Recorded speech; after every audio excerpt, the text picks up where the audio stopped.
IDEA, children with disabilities were often institutionalized or excluded from classrooms, deprived of the support needed to achieve their God-given potential.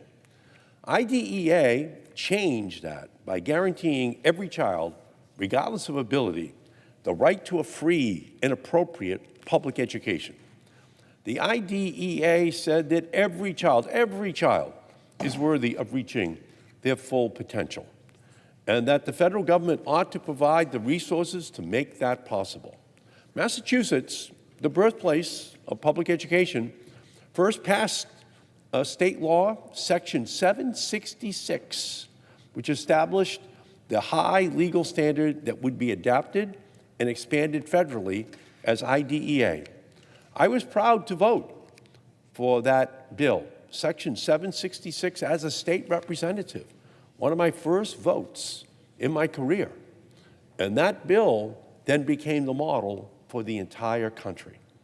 In the decades since the IDEA became federal law, students, parents, educators, administrators, and support staff have worked tirelessly to deliver the promise of a world-class education to millions of students with disabilities. But far too many students with disabilities are still waiting for their shot at a meaningful education. The federal government committed to funding 40% of the cost to school districts of implementing the IDEA. But Congress has never fully funded special education. Right now, the federal government is only covering 12% of the tab, and that is unacceptable. And now President Trump and Education Secretary Linda McMahon are threatening the very foundation of public education. They are slashing education funding, stealing from children to give tax breaks to CEO billionaires and millionaires. It is Robin Hood in reverse. They are trying to destroy the Department of Education. When the department first opened its doors, fewer than 1 in 3 students with a disability graduated from high school. Only 1 in 3. Today, that number is over 70% of kids with disabilities graduate from high school.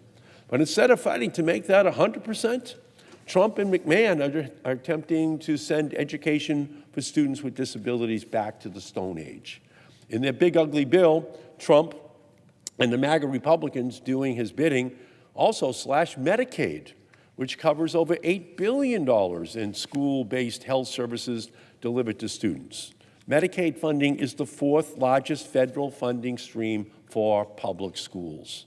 And 2 weeks ago, I visited the campus school in Boston, a school for students with complex disabilities and extensive support needs. During my visit, I met Natalie, a middle school student, and her mom, Julia. Natalie has Dupe 15q syndrome, which causes serious developmental, behavioral, and medical needs, such as frequent seizures. Natalie requires 24-hour caregiving support.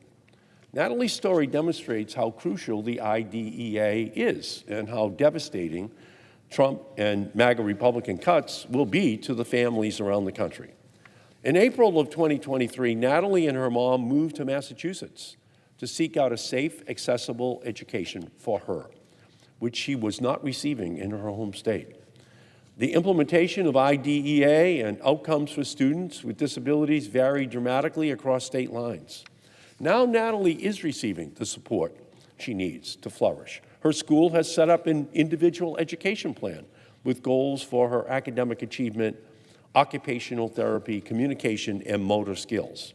Her home school district is able to access funding from the state of Massachusetts, the IDEA, and Medicaid to cover Natalie's educational costs. Her school pays $18 million each year to allow students like Natalie to receive the highest quality and best fit school placements out of district. In turn, her school receives $1.7 million from IDEA funding and $500,000 in Medicaid funds to offset those costs, around 10%. If this federal funding is jeopardized, the school, Natalie and her peers, their educators, their families will have no idea how to continue providing the level of education that these students not only deserve, but are legally entitled to. And that includes the nurses, the teachers, the occupational therapists, the school staff that work with Natalie. It includes the assistive technology Natalie uses to communicate, federal health and education funding to give Natalie her voice. It also includes the transportation that Natalie receives to and from school each and every day. Natalie's disability does not preclude her ability nor deny her the right to receive an excellent education. At school and at home, Natalie radiates joy because she is given the support she needs to flourish. Every student with disabilities is worthy of that same support, inclusion, and joy. Natalie's mom, Julia, with whom I spent a couple of hours talking, she's amongst the strongest amongst us, Natalie's mother. She navigates a world that is not yet designed for her daughter to thrive without ceaseless advocacy and effort. Yet Julia says what keeps her up at night is thinking of the thousands of children, just like Natalie, who don't have the extensive support that her daughter does. And I will tell you, Julia needs that help. It's 24 hours a day. She needs that help that's going to be slashed. There are millions of students across America still fighting for what Natalie has and what is promised by the IDEA, an education that allows them to thrive. And because of Donald Trump, Linda McMahon, and MAGA Republicans, that promise is moving farther and farther out of reach. And at the same time, the education that Natalie currently receives is under threat.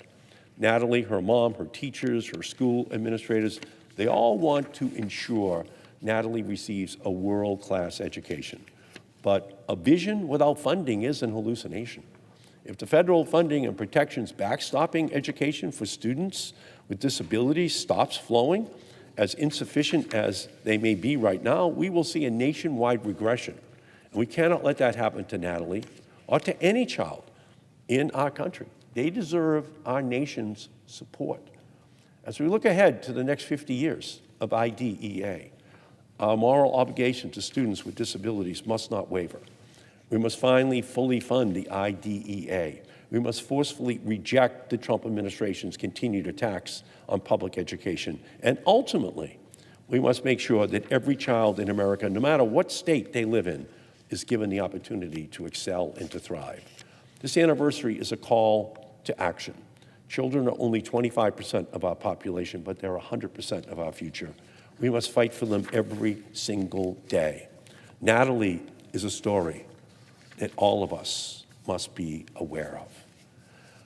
And I also rise today, Mr. President, to oppose the effort to open up the Arctic National Wildlife Refuge to permanent, irreversible damage from the big oil industry, because this effort to overthrow the Biden administration's record of decision on the management of the Arctic Refuge through the Congressional Review Act process will sow chaos, create legal uncertainty, and put the refuge into limbo. But we do have some certainty. Republicans know this will put our last most wild place at risk.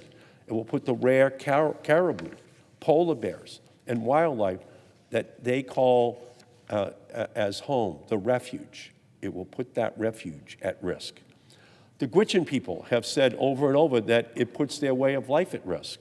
But this vote would also put business and legal certainty at risk. Years of confusion, lawsuits, and paralysis, all from this unnecessary resolution. And for what? The fossil fuel fiasco has been rejected time and time again by insurers, major banks, and oil and gas companies. They have said they won't finance development in the refuge. They're even paid to get out of leases. 2 failed lease sales, one of which was held under President Trump, should have been the end of this political theater. But they persist, and even before drilling, any fossil fuel exploration in the refuge will leave scars that will last for generations.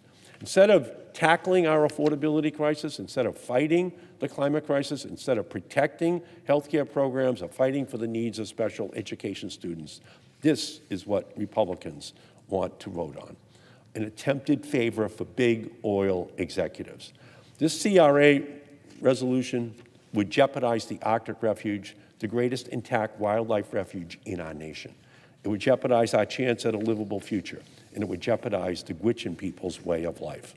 Our public lands belong in public hands. Yesterday, the President of the United States, with the auto industry of our country standing behind him, signed a new resolution saying that we're not going to try to increase fuel economy standards in our nation. You know what the consequence of that is?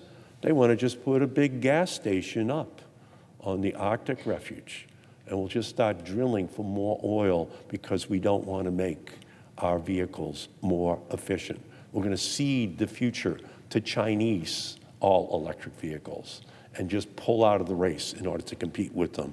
The price is that at the same time, they are saying, we will drill for oil in the most precious part of our national public lands. An absolute disgrace. We are a technological giant. To give up on our ability to be able to make these vehicles more efficient is a death sentence for the most precious and vulnerable areas in our nation.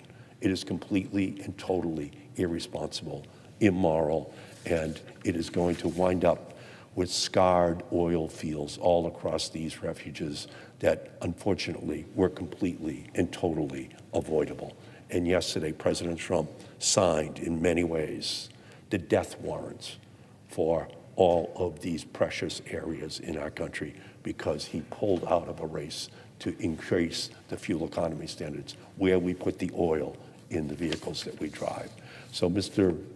President, I thank you for your courtesy, and at this point, I yield back.